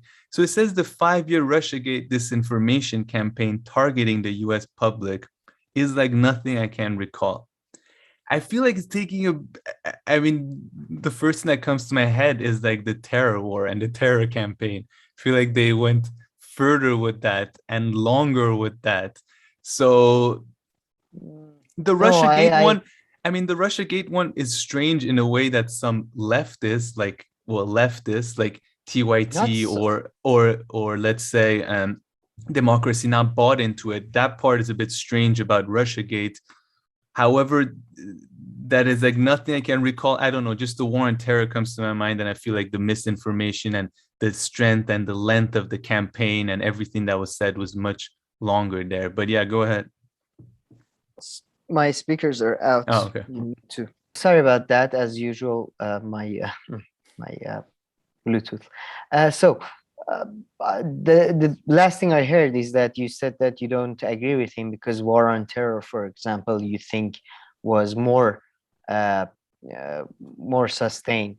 But no, I completely agree with Aaron Maté, actually. I mean, I wouldn't say it's nothing like, yeah, it's like nothing I've seen, but it is more like the Red Scares of 1920s, because I've never, like when WMDs, I mean, maybe because I was in the Middle East as well, like the WMD's lies when the not Rumsfeld, who went to UN and Colin said, Powell. Like, yeah. I genuinely don't know a single person who believed that. Like everybody was saying that Saddam used to be with the US, and now he's not with the, like, nobody I knew from the liberal, like, because I was in the I'm not in the conservative obviously circles usually, right? So and I remember there was quite a lot of skepticism early on, a lot of criticism early on, a lot of criticism on the war, during the war early on, British soldiers, their equipments, their trainings, American soldiers, all that. There was all that. With Russiagate, they literally, it's like as soon as they saw that you don't agree with them, they eliminate you. You would not appear again on any morning shows. You would be suddenly regarded as this radical, somebody who's got, potentially. It was much but wait, more hold on. But the mainstream media would allow dissident voices like this in the early days of the Iraq War, you're saying? Yeah. Really? And they got, I mean, you could say Phil Donahue, was it Phil Donahue? Phil got fired for it, but after 2 years, I think, after a year or so. It wasn't just, I'm not talking about New York Times and Washington Post, which are basically like a state commandments, but it's just, I remember media was much more open. Bill Maher was criticizing, these people were around.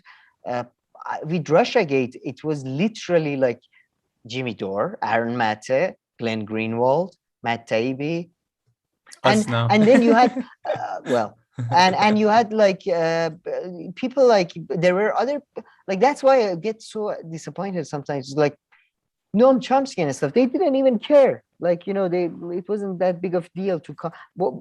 Like war in Iraq for them was much more, you would see more academics come out. But I mean, that's a more serious issue, though.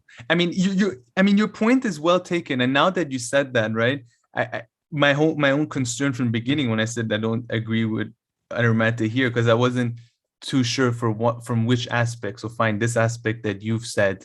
Yeah, I mean, depends on what criteria you're kind of saying it. Yeah. So based on this aspect, I mean, I wasn't watching the news back when I was 12 or 13 in 2002. I was. In that way, or even if I did, it would be passing with CNN in the background in the living room, but I wasn't. No, I was very much question time this week. I wasn't watching it that way. CNN was much better then. But, I mean, it was shit, but much better. But yeah, but the Iraq War is a more serious issue than Russiagate, I would say. I mean, it Yeah, led to significantly far more death and sure, damage and sure. everything. In reality, yeah, but Russiagate, I think, could be long-term effect, could be as bad if it leads to more conflict with Russia or Ukrainian and stuff, all that, you know. But you no, no, it's just, I mean, I've But never seen Russiagate like a is so pub. childish. It's so like, Exactly, that it's so I mean, stupid that's as what well. I But was shocked, like that, like, people like TYT and stuff. It's like the I most, say anyone it's the like most believes it. mainstream childish topic ever. I can never believe how like alternative people would even like, or leftist people or people who are It's not in the I'm mainstream would sorry. fall for this. I It's the most no, childish mainstream story ever. Like, even people not in ever, one of, mainstream. No, even people in mainstream, I couldn't believe it because it's yeah. literally like a shitty Tom Clancy novel. That's like it's like really shitty one, not even a good one. Like that Yeah, was but the from them I Russiagate. can see Like it. yeah, he hired prostitutes to pee on a bed that Obama was on. It's just idiotic bullshit. Anyway, but I never seen that. I mean, with Russiagate, you had Intercept, which was a great news channel. It changed. It I made that changed. caveat in the beginning, huh? I want to point Yeah. that out for myself. I did say that that's one unique thing about Russiagate It's is just like, yeah. Russiagate completely. It seems I don't know people's outlook framework, the way they see things changed, and it's I hate that. I don't think with Iraq War, everybody I knew was like, this is first of all WMDs are a lie. I was one of the actually people who at the time was saying, I know WMDs are like, but it's a good thing because America is going to go build a democracy in Iraq. I As a was 12. 13-year-old, please listen to my opinion. And next we have 13-year-old Sam here. Sam, what's your take on the I was a great 13-year. I was, and if they did with my plan, yeah, if they followed your plan, they didn't follow the right plan in Iraq and Afghanistan. they did. I emailed George Bush constantly and never replied. Oh, you Never wrote to replied him. to a You wrote tweet. to him. No, there was email back then. It's not No, like but they love to write letters. They're always like, write a letter to your representative. It's never like shoot an oh, email to your representative. no, but yeah, I was an idiot then. But anyways, my point is that like that one was so like, and everybody was back then. Everybody was very reasonably saying that yeah, news media is lying, politicians are lying. Yeah. I don't know. This new generation, Okay. I think young people especially, it's just this idea that you should be truthful, and they're telling lied, they lie, and this, it's just the whole world. It seems it has become more naive in my view. I see. Okay, I'll take the L here. I guess you and Aaron Matt had to team up there against me, 2v1. I couldn't I defend didn't myself mean to, properly. my friend, but I had to. I had to take it. Do you have Aaron Matt in video Jimmy Dore style where you like bring him in after a few minutes? That Now would be, that yeah. That's like debate boxing. Like, I'm tapping out. You go. You finish him off. Okay. But yeah, anything else to add with this Aaron Matt tweet? No. But then again, obviously I wasn't living in the U.S. and he's talking about the U.S. public. So everything I said can be completely bullshit. And True, I the was US 12. public there. That's a good that's a good thing to specify there. But okay, let's move on to the next one. Ilhan Omar, who's featured twice almost in this show. I don't think we've ever spoken about her. So she wrote that we sold 175 billion in weapons last year, more than anyone in the world, okay, to some of the worst human rights abusers in the world. Here's an idea: don't sell arms to anyone who violates human rights. I mean, it's such a childish take. It pisses me off. Yeah, okay, fine. Don't sell anyone who violates human rights. That's every country out there in the world, Yeah, including the United States. So I think we the discussed last this part before. really bothers me. If you're in weapon business and on export weapon business, not just for defense of a city, let's say, digging a ditch. I'm not referring to that. But yeah, if you're in a weapon business, what do you think they're going to do with the weapons? Like, Yeah. they're going to And kill which country humans. doesn't violate Is human not rights?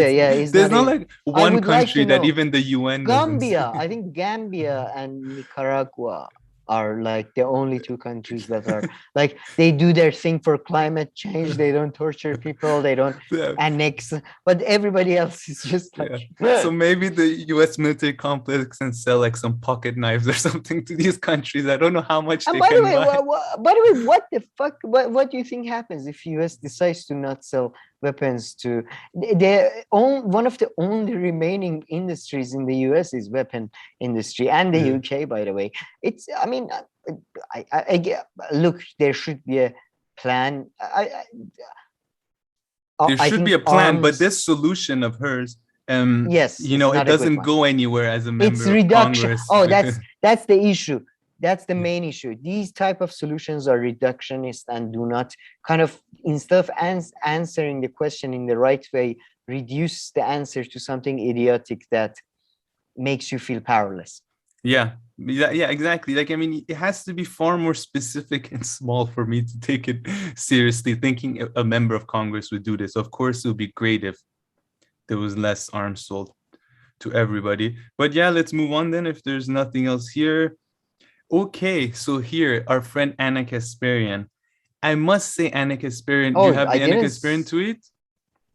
Right after Ilhan Omar. It's the one right Oh, after. yes, I just hadn't. Okay. She Baby has to brain. be, I'll just say this comment, and I'll tell you what it's about. She has to be the laziest tweeter I've ever seen. Like, it's always like a 2-word punchline, or this time she just put like 2 emojis. I'm like, they don't land the way that they do. But pretty much she was trying to make fun of Jimmy Dore, because Jimmy Dore and his guest, they were saying, Jimmy Dore really actually was saying this more even. He was saying because, she didn't attend, Nina Turner didn't attend Medicare for all. I, Uh, I Medicare, object. yeah, hold on, let me finish. Medicare for all rally. That is why she didn't get elected. I mean, He okay, I'm didn't not gonna say that. say, yeah, I mean, if you paraphrase him, let's say, even if you He said paraphrase him, he said you shouldn't be surprised yeah, if you don't attend these rallies and then people don't show up.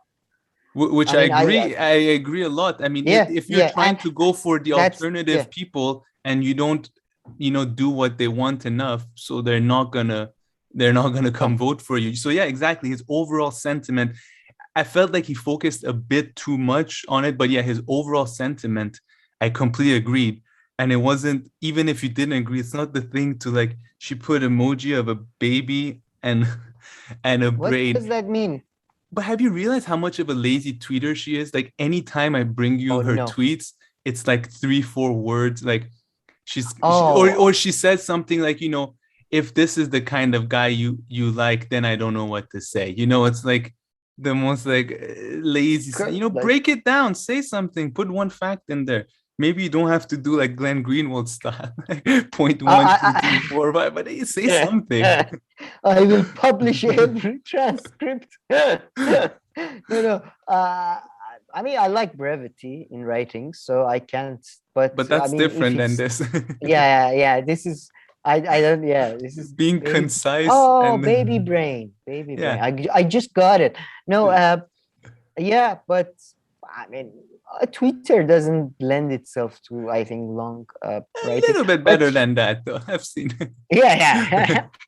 And no, she Oh, has a pattern. oh, I swear, she has a pattern. All no. her tweets are like, don't tweet if you're so And lazy she's about it. but whoever she's retweeting and she's supporting, I think he's being very, very. This is what I mean about like lying but not lying.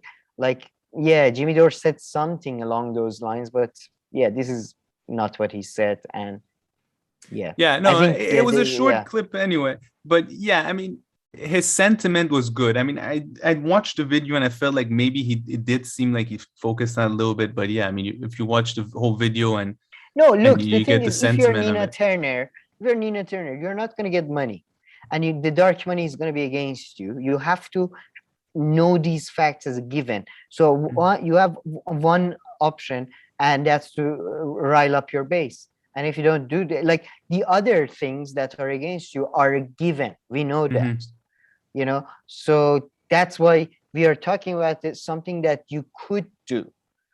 You can't do anything about dark money. That's there, and that's always going to be there. And That's always going to be the biggest factor in every election, probably. But let's talk about things we can do. Yeah. No, exactly. And I've gone bolder with my prediction of her, how it's going to turn out, her on TYT. These are my bold kind of predictions. Has she started? By the way, maybe she's done like a members only thing. Yeah, I haven't seen anything on YouTube. Yeah. My first one is you're barely going to see her. She's not going to do that much. I think in the beginning, she'll do a bit, but then it'll become less and less and less. And she's not going to get anything out of it because she's not going to reach a bigger, like wider audience or anything. And if anything, she could lose a little bit of support within like leftists across the country, but she's running for like state specifically. So, how many people in her state watch TYT and they like it, that she will gain anything from it. So I don't think she's going to gain much popularity from it. If anything, she could perhaps lose, not on an important scale, but if anything, she could lose. But yeah, I believe she's not going to do too much with them. That is just my kind of bold prediction based on not much. I agree with you, but I don't know. To be honest, if she goes there and she is quite, aggressively left-wing or whatever, that would be interesting. And I'm sure TYT is probably paying her a good amount of money after running a campaign and all that. How much do you think they could pay for? I wonder if like other people who worked at TYT and all that. $500,000 a year, maybe. You think so? No. You think so? No. I don't think they have. I don't think they'd be able to pay Nina Turner $500,000. I don't know. I'm just guessing. She's the biggest star they ever had. Is she going to bring in more views than Anna? I mean, I doubt. Yeah, she's a big star that they got. But not online wise, you're right. Maybe Anna is even bigger. No, it's just from what I understand, the numbers that Rumble paid to Glenn Greenwald and Tulsi Gabbard was in 5-6 figures. So I would imagine Nina Turner would get. But that's different. I would imagine they have more funding right now or access to more funding. Rumble. I'm just imagining, and you're gonna get more out of Glenn Greenwald, I feel, than I don't know, Nina Turner. But yeah, it's not. Yeah, no. No, you're right. I mean, it's I don't somewhere know. In there, but we shall wait and see. I mean, these companies do their market research. They do a market analysis. I don't know. But if there is any public information, because I'm not interested in anyone's private life, but if there is any public information regarding the salaries of contributors to TYT, that would be interesting to know. Yeah, like a ballpark figure at least even. Yeah. Or like a ballpark, yeah.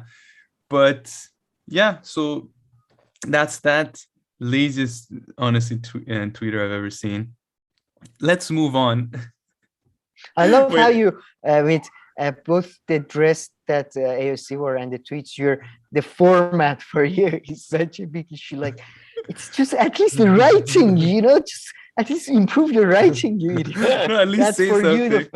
Yeah. But okay, Sam, this next tweet, we're not going to spend much time on it because it is the most undermining, underwhelming, tweet and promise of all time.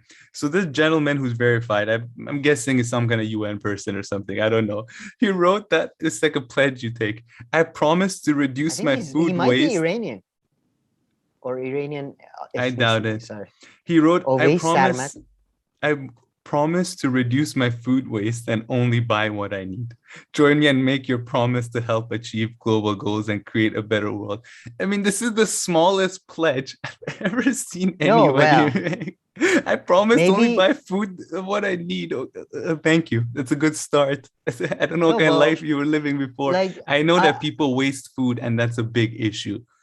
But come on, for a pledge like that.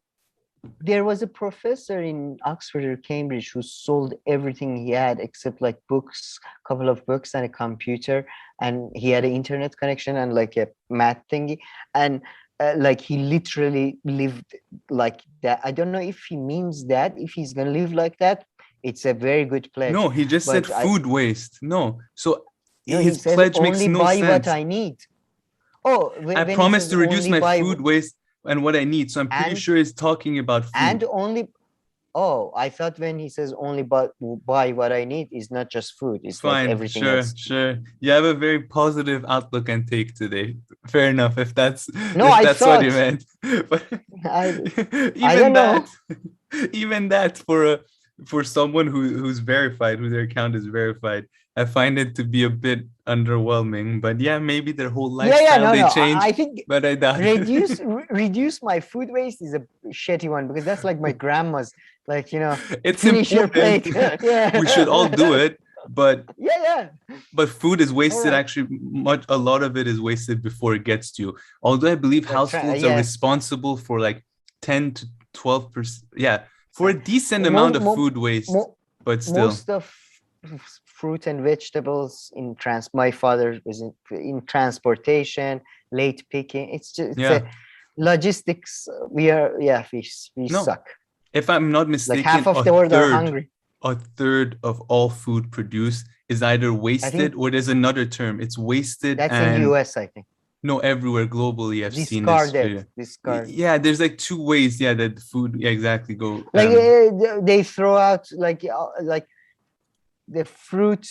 If the fruit has a tiniest, I eat shitty like fruit. If a fruit is perfect looking, I don't trust it. But anyway, in Iran, all the fruits are a bit dodgy, but they're delicious.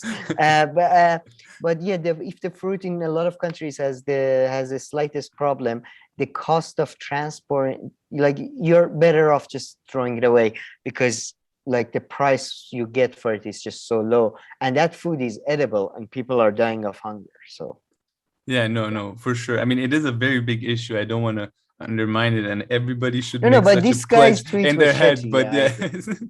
In their head. But okay, let's move on. So Sam, now we have two tweets by Glenn Greenwald. So it's pretty much, Oh, apparently yeah. this book has come out, which further talks about, their blatant, I mean, you don't need more information on this, but the blatant way that they kind of suppressed the New York Post reporting on the Biden laptop story, which was like I found it to be like a unique way of censorship in the West.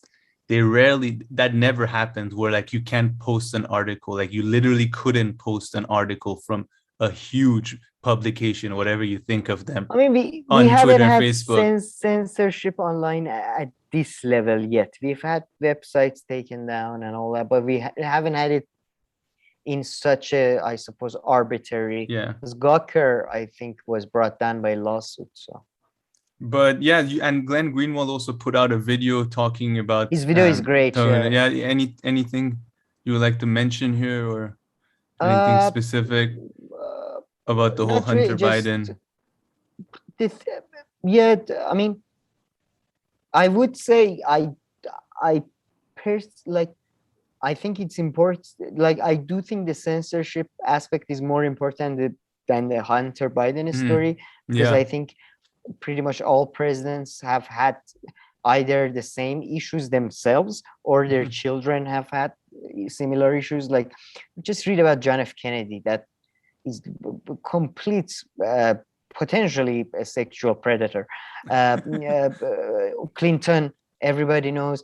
Like, probably, like, as an individual, like the nicest president Bush. was George Bush, the father. Yeah. Bush was a cokehead Yeah. before he became a president. So uh, I don't care, and yeah, but censorship is important, and the idea that whether these sensitive information on somebody could be used to blackmail them, I doubt it, because I think Hunter Biden has no, like, There's everything. nothing. Everybody's seen the videos. Yeah. Everybody knows, like, what are you going to blackmail me for? And Joe Biden is kind of out of it, and his good son is gone. And Yeah. I like, yeah. And every time they try to, like, sort of like, they release these emails to damage Biden, it turns like he's like, "Oh, I love you, son. I just hope you didn't do so much trouble." It just ends up benefiting him. So it's like, but if there can be a case for corruption or bribery or whatever be established, that would be interesting. And the censorship angle is important. But the whole Biden, Yeah. yeah, No, I mean, I don't. the big part of the story. So Yeah, yeah, you're right. censorship. Yeah. There was some bribery and all that involved. Like, why did you get that job and all that? But yeah, the censorship is the main story. I mean, that was this really weird the way. I mean, really the way that they went about it. You couldn't post that article. They didn't like And suppress it in by like the way, in like a discreet way. Like algorithms and all that. It was like, nope, nope, you yeah, can't. no, you Post can't do that. I it. would say I wish radical left went a bit easier on tech companies. They are capitalistic conglomerate pieces of shit, but they can be for now useful for us, in my view. If because the left constantly attacks these tech giants, and then it's surprised when they side with the liberal mainstream and censor them. Don't like with tech giants. I think the radical left should say no taxes for you for now. Let's just tax the shit out of arms industry for the next 10 years. Yeah, For now, let's try ally themselves with them. Let's try to appeal to their but why would they financial interest. ally with the radical left? Because I don't think There's Twitter no or money Facebook. and power there. I mean, they're obviously attracted to being friends with There Democrats. is Twitter and Facebook don't want to spend money and time moderating a speech. This is a responsibility that is forced upon them by Congress and political elite in New York magazines, and that by the people who set the agenda. And sadly, a lot of leftists go with that agendas, and then they attack. I think there are financial incentives for Twitter and Facebook to align with the more radical. So I know what you're saying. There are far more financial incentives on the other side. But if the left wasn't so focused on, of course they are capitalist, and of course they're after money, and of course they feed you the news they want, that you want, so they get more views from you. But I think right now they could be our best allies. Interesting. I don't know about that, but that would be good. But interesting. But I don't think they should ally with Twitter because fuck Twitter. But anyway, let's continue. No, wait. If you're gonna go so harsh on Twitter, fuck Instagram and WhatsApp, and just these two worst fucking UI UX, worst features, and used by most people. It's just the most annoying thing to me, especially Instagram. It's just you can't use it. I agree with you with that criticism. That's for sure. With Instagram, I literally feel like a caveman. Like I can't. Why the voice? Jesus Christ. I think you struggle more than other people with that platform. Okay, let's move on to another tweet by Ilhan Omar. A lot of Ilhan Omar this time. This tweet I agree more, but I just wanted to bring up this issue, which is a crazy one, which the Democrats and mainstream media would have been all over Trump if this was the case. So she wrote, "This is an embarrassingly bad decision, do better." And of course, someone had wrote breaking, Biden admin seeks contractor to run migrant detention facility at Guantanamo. I mean, I love the ending. Yeah. The ending is so funny. Guards who speak Creole. I mean, this is not fake. This is true, right? They do want to, I believe, take Haitian migrants or other migrants to Guantanamo. I mean, create detention.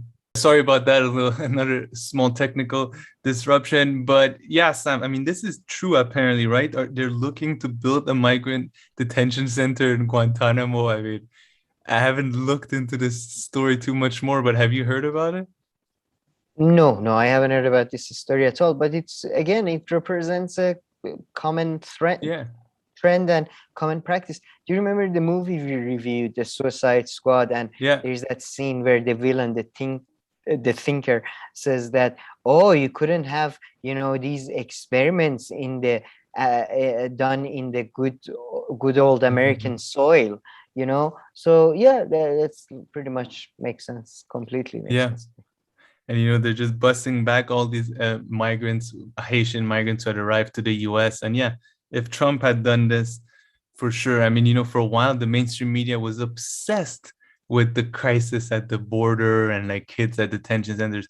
I mean, I'm pretty sure that has not changed at all. I mean, it's just like US it's gotten worse policy or worse.